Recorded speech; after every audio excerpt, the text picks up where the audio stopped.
أعوذ بالله من الشيطان الرجيم. بسم الله الرحمن الرحيم. ويل للمطففين الذين إذا اكتالوا على الناس يستوفون وإذا كالوهم أو وزنوهم يخسرون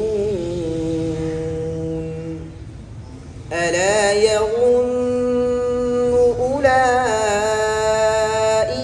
أنهم مبعوثون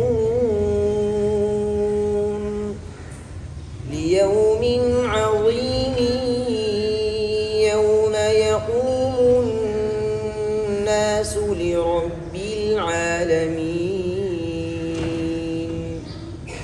كلا إن كتاب الفجار لفي سجين وما أدريك ما سجين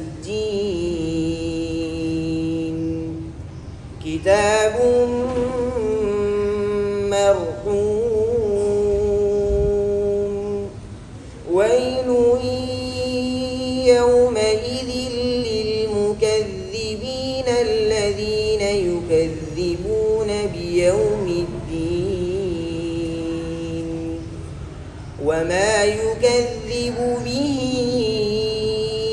إلا كل معتد أثيم.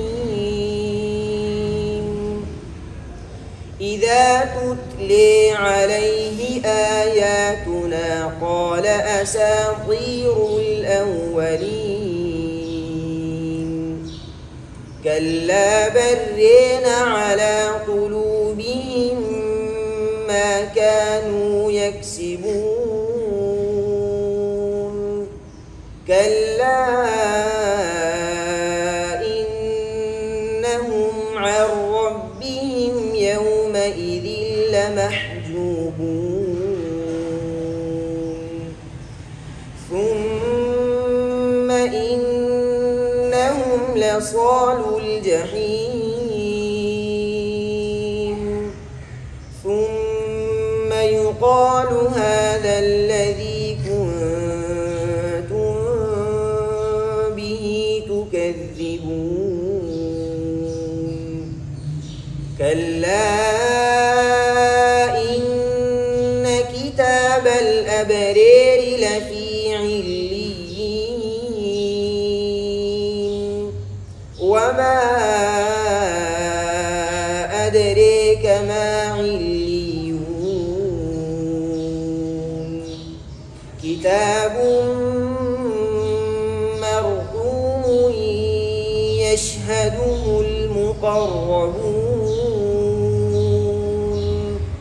إن الأبرار لفي نعيم على الأرائك ينظرون تعرف في وجوههم نضرة النعيم. يسقون من رحيق مختوم خاتمه مسك وفي ذلك فليتنافس المتنافسون. ومزاجه من تسنيم عينا يشرب بها المقربون. إن الذين أجرموا كانوا من الذين آمنوا يضحكون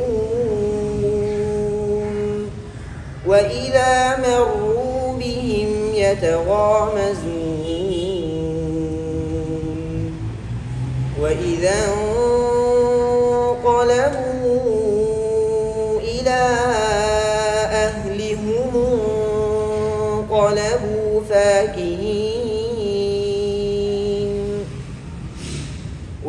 إذا رأوهم قالوا إن هؤلاء لضالون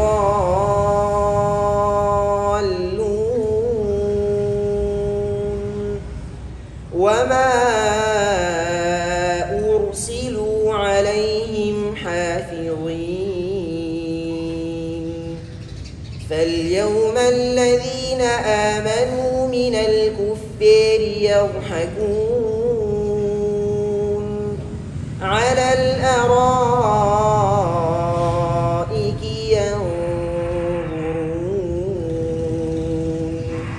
هل ثوب الكفار ما كانوا يفعلون. بسم اللہ الرحمن الرحیم. سورۃ المطففین قرات امام کسائی میں انہوں نے پڑھی ہے. ان کے دو راوی ہے ابو الحارث دوری کسائی. دونوں راویوں کے لیے بین سورتین بسم اللہ ہے. مد منفصل میں مد متصل میں توسط مد ہے, مد لازم میں طول مد ہے حفظ کی طرح. پہلے اختلاف ان کا الفجار یہاں پر امالہ ہے. یہ امالہ صرف دوری کے لیے ہے, ابو الحارث کے لیے امالہ نہیں ہے, صرف دوری کے لیے ہے. وما ادریکا یہ امالہ دونوں راویوں کے لیے ہے. اذا تتلے کے اندر امالہ یہ بھی دونوں راویوں کے لیے ہے. بر رینا لام کا را میں ادغام اور را کے بعد الف میں امالہ یہ بھی دونوں راویوں کے لیے ہے. ابرار کے اندر جو را مکسورہ ہے ابراری یہاں پر امالہ ہے, یہ بھی دونوں راویوں کے لیے ہے. جہاں پر را زبر والی ہوگی یا پیش والی ہوگی ابرار کی دوسری را تو وہاں پر امالہ نہیں ہوگا. امالہ جب را مکسورہ ہوگی را زیر والی ہوگی. اسی طرح وما ادریکا یہ امالہ بھی دونوں راویوں کے لیے. خاتمہ ختامہ کی جگہ خاتمہ دونوں راویوں نے اسی طرح پڑھا ہے. قرات کے لیے قرات امام کسائی کے لیے خاتمہ ہے, یعنی دونوں راوی خاتمہ پڑھتے ہیں, ختامہ نہیں پڑھتے ہیں. بات سمجھ میں آ رہی ہے. الی اہلہ منقلب یہ میم جمع ہے. میں نے پہلے بات بتائی تھی ہم جہاں پر بھی ہم ہوگا میم ساکن ہوگا اور اس کے بعد کوئی حرف جو کلمہ ہے اس کا پہلا والا حرف ساکن ہو یا مشدد ہو تو اس میم کے اوپر ضمہ آتے ہیں, یعنی اس میم کے اوپر پیش آتے ہیں. اس میم کے پیش کی وجہ سے ہاں کے اوپر بھی پیش پڑھتے ہیں دونوں راوی. قرات امام کسائی یعنی ان کے دونوں راوی میم کے پیش کے ساتھ ہاں پر پڑھتے ہیں. تو کس طرح پڑھیں گے؟ اہلی ہو منقلب, صحیح ہے. اور فقین کی جگہ فا کی ہی, سمجھا. اسی طرح من الکفار یہ امالہ بھی جو ہے نا کیا نام ہے صرف دوری کے لیے ہے. کفیری میں را مکسورہ ہے. اگر را مضمومہ یا مفتوحہ ہوگی یعنی را پر زبر یا پیش ہوگا تو یہاں امالہ نہیں ہوگا. را کے نیچے زیر ہونے کی وجہ سے کیا ہے ذوات الرا مکسورہ, ذوات الرا مکسورہ وہاں پر امالہ ہوتا ہے. صحیح ہے. حل ثوب الکفار میں لام کا سام ادغام ہے, یہ ادغام بھی دونوں راویوں نے کیا ہے.